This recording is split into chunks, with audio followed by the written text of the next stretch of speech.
Welcome back students. Last lecture में हमने size reduction की डेफिनेशन के बारे में पढ़ा था। साइज रिडक्शन के कौन कौन से इम्पोर्टेंस हैं उसके बारे में पढ़ा था। बेसिकली कौन कौन से फैक्टर्स हैं जो कि अफेक्ट करते हैं साइज रिडक्शन पे, उसको पढ़ा था। मैकेनिज्म्स पढ़ी थी, कौन कौन से मैकेनिज्म्स हैं जो कि यूज़ की जाती हैं साइज रिडक्शन में। आज के इस लेक्चर में हम इक्विपमेंट्स के बारे में पढ़ेंगे कि अगर हम साइज रिडक्शन कर रहे हैं तो साइज रिडक्शन के केस में हमें कौन कौन से इक्विपमेंट्स की ज़रूरत पड़ती है। तो first equipments used in the size reduction, first है आपका हैमर मिल। अगर साइज रिडक्शन कर रहे हैं, साइज रिडक्शन करने के लिए हमें हैमर मिल की ज़रूरत पड़ती है। ठीक, ये हैमर मिल का लाइन डायग्राम है और ये इंडस्ट्रियल मिल डायग्राम है। अगर हम हैमर मिल के प्रिंसिपल की बात करें, हैमर मिल के प्रिंसिपल की बात करें तो हैमर मिल में आपका इम्पैक्ट और इम्पैक्ट फोर्सेस जनरेट होते हैं। हैमर मिल का प्रिंसिपल आपका इम्पैक्ट है और ये इम्पैक्ट फोर्स किसके किसके बीच में लग रहा है? Hammer to material impact force लग रहा है हैमर टू मटेरियल। ठीक, ये हैमर मिल का प्रिंसिपल है। अगर अब हम हैमर मिल की कंस्ट्रक्शन की बात करें तो हैमर मिल की कंस्ट्रक्शन में आपको दिख रहा है एक मेटल केजिंग है, ठीक, सेंट्रल रोटेटिंग शिफ्ट लगा हुआ है और ये सेंट्रल रोटेटिंग शिफ्ट फर्दर आपका मोटर के साथ कनेक्टेड होगा। वो मोटर रोटेट करेगी तो ये सेंट्रल रोटेटिंग शिफ्ट रोटेट करेगा।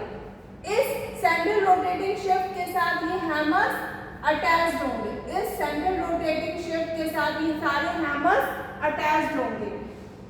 रोटेटिंग शिफ्ट रोटेट करेगा, हैमर्स रोटेट करेगा, जिसकी वजह से साइज रिडक्शन होगा। बॉटम के साइड में आपका स्क्रीन अरेंज है जो कि साइज रिडक्टेड पार्टिकल्स को पास आउट करेगा। अपर पोर्शन में फीड इनलेट प्रेजेंट है जो जिसके थ्रू हम मटेरियल्स जिनका साइज रिडक्शन करना है उनको हम एंटर कराएंगे। ठीक, ये इसका कंस्ट्रक्शन था। अब अगर हम इसके वर्किंग की बात करें, साइज रिडक्शन के वर्किंग की बात करें तो अगर हम इसके वर्किंग की बात करें, मटेरियल को फीड इनलेट के थ्रू पास कराते हैं, इलेक्ट्रिसिटी प्रोवाइड करते हैं, जिसकी वजह से ये हैमर मिल रोटेट करता है। रोटेशन की वजह से ये हैमर्स मटेरियल के साथ कांटेक्ट में आते हैं और इम्पैक्ट फोर्स जनरेट होता है, जिसकी वजह से साइज रिडक्शन होता है। कंटिन्यूएशन ये ऑपरेशन चलता रहता है और जब हमें डिजायर्ड साइज का पार्टिकल्स ऑब्टेन हो जाते हैं, हमें जिस पार्टिकल डायमीटर के पार्टिकल्स की रिक्वायरमेंट है वो हमें मिल जाता है, देन हम ऑफ कर देते हैं और अपना साइज रिडक्टेड पार्टिकल्स हमें फाइन प्रोडक्ट के फॉर्म में बॉटम से ऑब्टेन हो जाता है।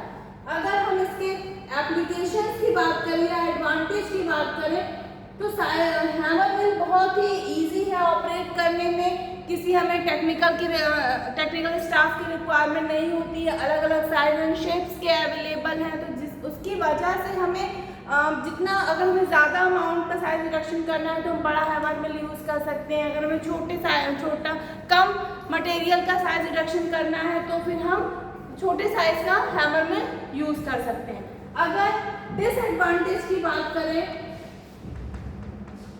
अगर हैमर मिल के डिसएडवांटेज की बात करें तो हैमर मिल का डिसएडवांटेज क्या है? सबसे पहला डिसएडवांटेज ये है कि हम थर्मोलेबाइल मटेरियल का साइज रिडक्शन नहीं कर सकते हैं इसके यूज करके। क्यों? क्योंकि जो इम्पैक्ट फोर्सेस जनरेट होते हैं हैमर्स के थ्रू मटेरियल पर थ्रोइंग होती है तो उसकी वजह से आपकी जो हीट जनरेट होती है और थर्मोलेबाइल मटेरियल्स डिग्रेड कर जाते हैं। ये इसका डिसएडवांटेज था।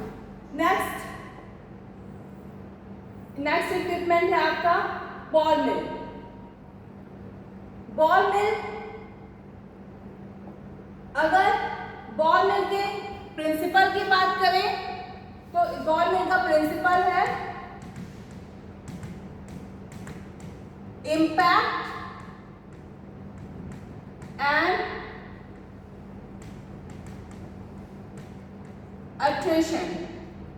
Impact and attrition. Impact forces किसके किसके बीच में लगते हैं? Balls. Impact forces लग रहा है balls and material के बीच में, और attrition आपका material to material के बीच में ये फोर्सेस लगते हैं आपके। बॉल मिल के केस में बॉल मिल का प्रिंसिपल आपका इम्पैक्ट एंड अट्रैक्शन है, जिसमें जो इम्पैक्ट फोर्सेस है वो बॉल्स टू मटेरियल के बीच में लग रहा है और अट्रैक्शन फोर्सेस मटेरियल से मटेरियल के बीच में लग रहा है। अगर बॉल मिल के कंस्ट्रक्शन की बात करें, अगर बॉल मिल के कंस्ट्रक्शन की बात करें तो बेसिकली बॉल मिल का जो कंस्ट्रक्शन है आपको दिख रहा है, ये एक सिलेंड्रिकल बॉडी है, सिलेंड्रिकल बॉडी है विथ रोटेटिंग शेफ्ट, और ये रोटेटिंग शेफ्ट फर्दर आपकी मोटर से कनेक्टेड होंगी। अपर पोर्शन में फीड इनलेट प्रेजेंट है, ठीक। बॉल्स आपकी ग्रेनाइट की, आयरन, कॉस्ट आयरन की हो सकती है। बॉल मिल आपका अलग अलग साइज के अवेलेबल है, तो हम जिस अकॉर्डिंग मटेरियल का साइज रिडक्शन करना होगा उसके हिसाब से हम बॉल मिल यूज कर सकते हैं, ठीक।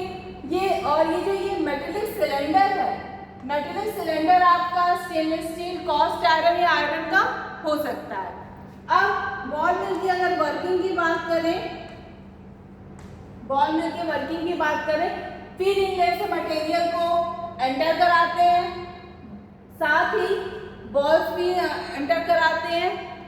उस टाइम पे टोटल 70-75% से एरिया कवर आउट नहीं होना चाहिए। मटेरियल और बॉल दोनों को मिला करके रोटेट कराएंगे, जिसकी वजह से आपका अट्रैक्शन और इम्पैक्ट फोर्सेस जनरेट होंगे और साइज रिडक्शन होगा।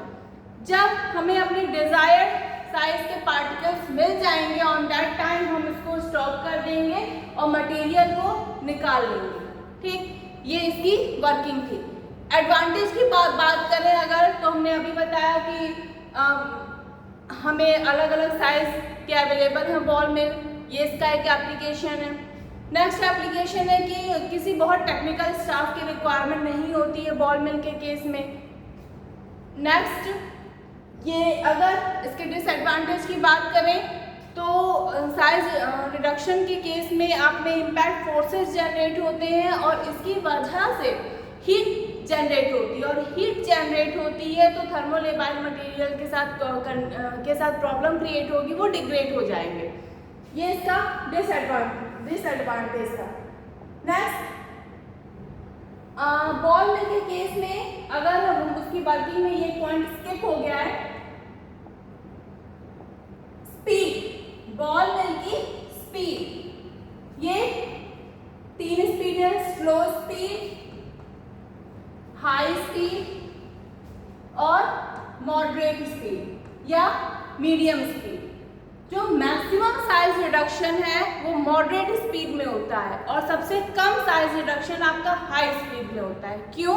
क्योंकि सेंट्रीफ्यूगल फोर्स की वजह से जो बॉल्स है वो एयर में ही रह जाती हैं, और स्लो स्पीड के केस में अप्रॉक्सीमेटली 20% साइज रिडक्शन होता है, हाई स्पीड के केस में लेस देन 10% साइज रिडक्शन होता है, और मॉडरेट स्पीड के केस में अप्रॉक्सीमेटली आपका 70-75% साइज रिडक्शन आपका मॉडरेट स्पीड के केस में होगा। तो ये एक पॉइंट मिस हो गया था, तो हमने अभी डिस्कस किया। नेक्स्ट मिल है आपके साइज रिडक्शन के अंदर फ्लूइड एनर्जी मिल। फ्लूइड एनर्जी मिल, इसको हम जेट मिल भी कहते हैं। फ्लूइड एनर्जी मिल का ये सबसे फर्स्ट एडवांटेज है कि ये थर्मोलेबाइल मटेरियल का साइज रिडक्शन हम बाय यूजिंग फ्लूइड एनर्जी मिल कर सकते हैं। बाकी जो भी साइज रिडक्शन में आपकी मिल्स थी, हैमर मिल, बॉल मिल, आगे आप 2 और पढ़ेंगे end runner mill, edge runner mill, इन सारे के केस में हम किसी में भी थर्मोलेबाइल मटेरियल का साइज रिडक्शन नहीं कर सकते हैं। But in the case of fluid energy mill हम थर्मोलेबाइल मटेरियल का साइज रिडक्शन कर सकते हैं। अगर फ्लूइड एनर्जी मिल के प्रिंसिपल की बात करते हैं तो प्रिंसिपल इसका इम्पैक्ट एंड अट्रेशन होता है। फ्लूइड एनर्जी मिल का प्रिंसिपल इम्पैक्ट एंड अट्रेशन होता है। इम्पैक्ट फोर्सेस आपके मटेरियल टू मटेरियल के बीच में लगता है और अट्रेशन फोर्सेस भी मटेरियल टू मटेरियल के बीच में लगता है। ठीक, नेक्स्ट अगर फ्लूइड एनर्जी मिल की कंस्ट्रक्शन की बात करते हैं तो ये आप देख रहे होंगे, ये इलेक्ट्रिकल लूप ऑफ पाइप है, इसको इलेक्ट्रिकल लूप ऑफ पाइप कहते हैं। ये नोजल्स हैं, यहाँ से हम कंप्रेस्ड एयर को पास कराते हैं। ये आपका क्लासिफायर है, यहाँ से साइज रिडक्टेड पार्टिकल्स को सेपरेट फॉर्म में सेपरेट फॉर्म में लेते हैं। ये आपका फीड इनलेट है। ये पूरा कंस्ट्रक्शन था। ठीक, अगर फ्लूइड एनर्जी मिल की वर्किंग की बात करें तो फीड इनलेट से मटेरियल को प्लेस कराते हैं। On that time very high velocity के साथ हम एयर को पास कराएंगे। तो उस ये जो मटेरियल आपका एंटर करेगा, ये मटेरियल जो इधर से एंटर कर रहा है वो इस एयर के साथ कांटेक्ट में आने की वजह से ये एयर इस मटेरियल को अपवर्ड डायरेक्शन की तरफ मूव कराएगा और मटेरियल एयर के साथ इस इलेक्ट्रिकल लूप ऑफ पाइप में मूव करने लगेगी। ठीक, कुछ मटेरियल उस टाइम ऐसे होंगे जो नीचे की तरफ आने लगेंगे। क्यों? क्योंकि वो वेटेड होंगे, वो भारी होंगे। और जो स्मॉल पार्टिकल्स होंगे, छोटे पार्टिकल्स होंगे, वो ऊपर की तरफ जा रहे होंगे। तो जो लार्ज पार्टिकल है वो ऊपर की तरफ से नीचे की तरफ आएगा और जो स्मॉल पार्टिकल है वो नीचे से ऊपर की तरफ जाएगा। तो यहाँ पे टकरा सकता है, यहाँ पर टकरा सकता है। तो इस टकराने की वजह से यहाँ पे आपका इम्पैक्ट फोर्स जनरेट हो सकता है। यहाँ पे टकराने की वजह से यहाँ इम्पैक्ट फोर्सेस जनरेट हो सकता है और हो सकता है पार्टिकल्स इधर से अपवर्ड डायरेक्शन से ऊपर की तरफ जा रहा है, पार्टिकल्स अपवर्ड डायरेक्शन से ऊपर की तरफ जा रहा है और ऊपर से पार्टिकल नीचे की तरफ से ऊपर से नीचे की तरफ आ रहा है। तो ये रबिंग हो सकती है या अट्रेशन फोर्सेस जनरेट हो सकते हैं। ठीक, तो इस तरह से साइज रिडक्शन होता है। फिर मटेरियल ऊपर की से ट्रैवल करके इस क्लासिफायर से पास होकर के हमें मिल जाता है क्लासिफाइड फॉर्म में। अगर हमें अलग अलग साइज के पार्टिकल्स को अलग अलग सेपरेट करना है तो उस टाइम पे हम यहाँ पर फर्दर साइक्लोन सेपरेटर को अटैच कर सकते हैं। अगर हम यहाँ पे इस क्लासिफायर के साथ फर्दर यहाँ साइक्लोन सेपरेटर को अटैच कर दें तो हमें कोर्स पार्टिकल और वेरी फाइन पार्टिकल्स को हम अलग अलग सेपरेट कर लेंगे। अगर फ्लूइड एनर्जी मिल के एप्लीकेशंस की बात करें, एडवांटेज की बात करें तो फ्लूइड एनर्जी मिल हमने सबसे पहले डिस्कस किया है कि थर्मोलेबाइल मटेरियल के साइज रिडक्शन के लिए ज़रूरी होता है। थर्मोलेबाइल मटेरियल के साइज रिडक्शन के लिए हम फ्लूइड एनर्जी मिल यूज़ कर सकते हैं।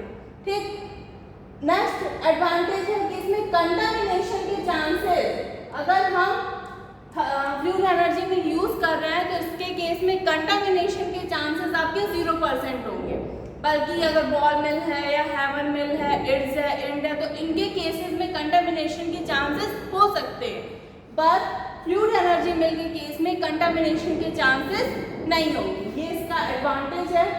अगर डिसएडवांटेज की बात करें तो हम फाइब्रस मटेरियल, स्टिकी मटेरियल का साइज रिडक्शन फ्लूइड एनर्जी मिल को यूज़ करके साइज रिडक्शन नहीं कर सकते हैं।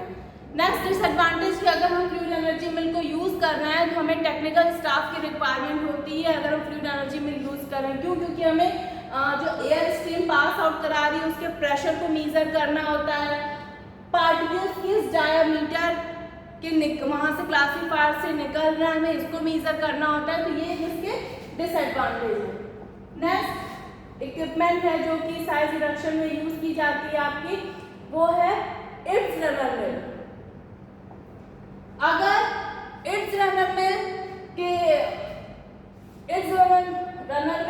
को हम चिलैन मिल भी कहते हैं, रोलर स्टोन मिल भी कहते हैं। ये इसके अलग अलग नाम है। अगर इट्स रनर मिल के प्रिंसिपल की बात करते हैं, हम इट्स रनर मिल के प्रिंसिपल की बात करें तो इसमें आपका compression and shearing forces use होते हैं। इट्स रनर मिल के प्रिंसिपल में कंप्रेशन एंड शियरिंग फोर्सेस लगते हैं। ठीक, कंप्रेशन फोर्सेस ये पिस्टल्स और मटेरियल के बीच में लगेगा, और शेयरिंग फोर्सेस आपका पिस्टल्स और मटेरियल टू मटेरियल के बीच में लगेगा। नेक्स्ट, अगर इट्स रनर मिल के कंस्ट्रक्शन की बात करें तो आपका एक ग्राइंडिंग एरिया होता है इसमें, जिसको हम मोटार कह सकते हैं। ग्राइंडिंग एरिया होता है, आपको कई बुक्स में ग्राइंडिंग बेड के नाम से मिलेगा, मोटार के नाम से मिलेगा। ये ग्राइंडिंग एरिया है जिसमें ये पिस्टल्स लगे हुए हैं, ये ग्राइंडिंग एरिया आपका ग्रेनाइट का हो सकता है, आयरन का हो सकता है या कास्ट आयरन का हो सकता है।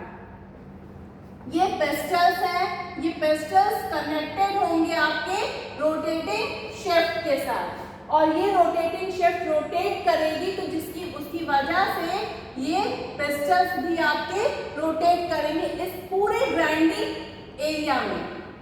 ठीक, इट्स रनर मिल के केस में ये जो ग्राइंडिंग एरिया है ये स्टेबल होता है। ग्राइंडिंग एरिया स्टेबल होता है, ये ग्राइंडिंग एरिया मूव नहीं करता है, सिर्फ ये पिस्टल्स मूव करते हैं, सपोज ये आपका पूरा ग्राइंडिंग एरिया है, इसमें ये पिस्टल्स इस तरीके से गोल गोल करके मूव ऑन होंगे। ठीक, साइडिंग से आपका स्क्रैपर अटैच्ड होगा,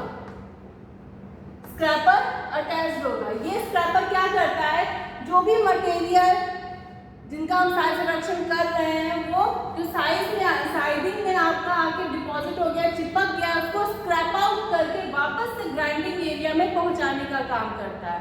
ठीक, अगर इट्स रनर मिल की वर्किंग की बात करते हैं हम, अगर इट्स रनर मिल की वर्किंग की बात करें,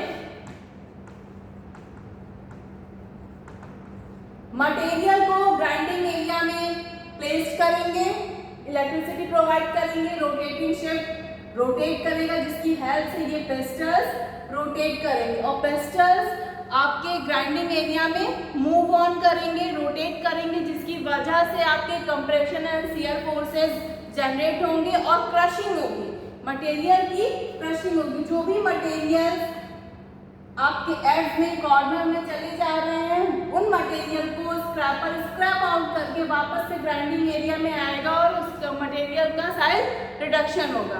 ये इसकी वर्किंग है। अगर इट्स रनर मिल के एडवांटेज की बात करें तो इट्स रनर मिल के केस में हम उन मटेरियल्स का साइज रिडक्शन कर सकते हैं जो कि जिसमें मॉइस्चर कंटेंट प्रेजेंट हो, जो कि वेट हो, उनका साइज रिडक्शन हम इट्स रनर मिल के को यूज करके कर सकते हैं। हम स्टिकी मटेरियल का या फाइब्रस मटेरियल का साइज रिडक्शन भी इसको यूज करके कर सकते हैं। डिसएडवांटेज क्या है कि हम थर्मोलेबाइल मटेरियल का size reduction via using its runner mill नहीं कर सकते हैं। ठीक, नेक्स्ट साइज रिडक्शन के केस में आपकी नेक्स्ट मिल है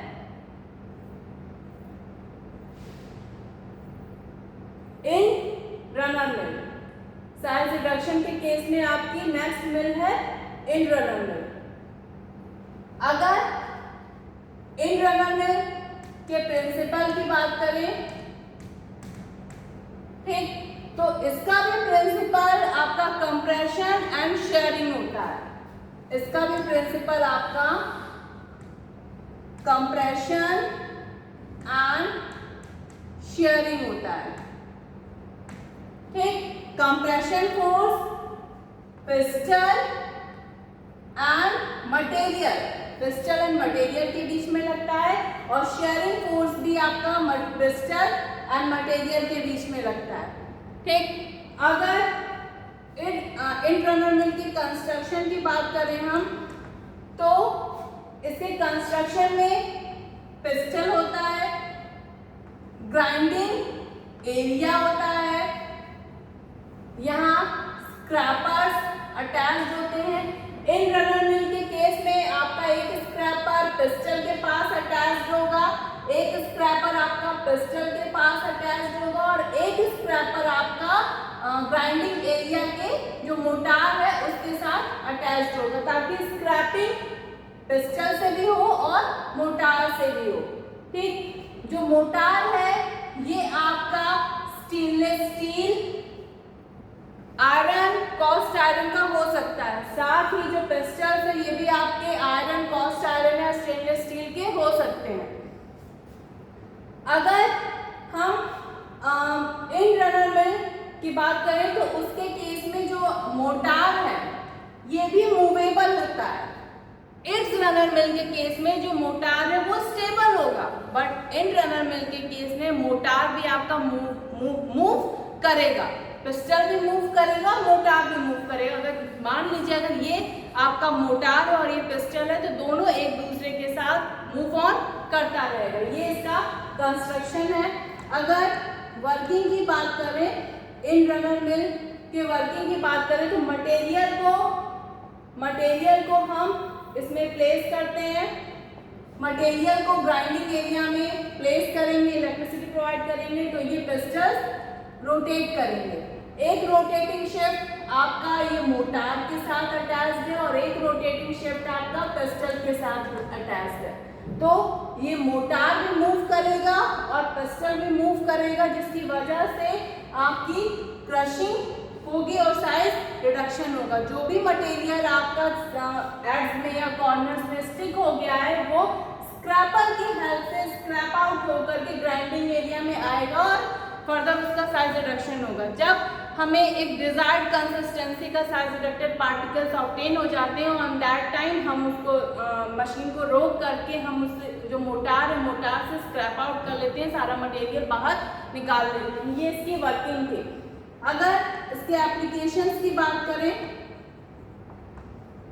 तो इंटरनल मिल के केस में हम उन मटेरियल का साइज रिडक्शन कर सकते हैं जिसमें मॉइस्चर प्रेजेंट है, या स्टिकी मटेरियल का, या फाइब्रस मटेरियल का, या हार्ड मटेरियल का साइज रिडक्शन भी हम इसको यूज करके कर सकते हैं। डिसएडवांटेज क्या है, वही थर्मोलेबाइल मटेरियल का साइज रिडक्शन हम इसको यूज करके नहीं कर सकते हैं, ये इसका डिसएडवांटेज था। ठीक, तो ये आपने इंटरनल मिल आपका खत्म हुआ। आज के पूरे लेक्चर में हमने सारे इक्विपमेंट के बारे में स्टडी की जो कि आपके सिलेबस में है। हैमर मिल, बॉल मिल, फ्लूइड एनर्जी मिल, एक्सटर्नल मिल और इंटरनल मिल। नेक्स्ट लेक्चर में हम किसी नए टॉपिक के साथ नए टॉपिक को डिस्कस करेंगे। Thank you.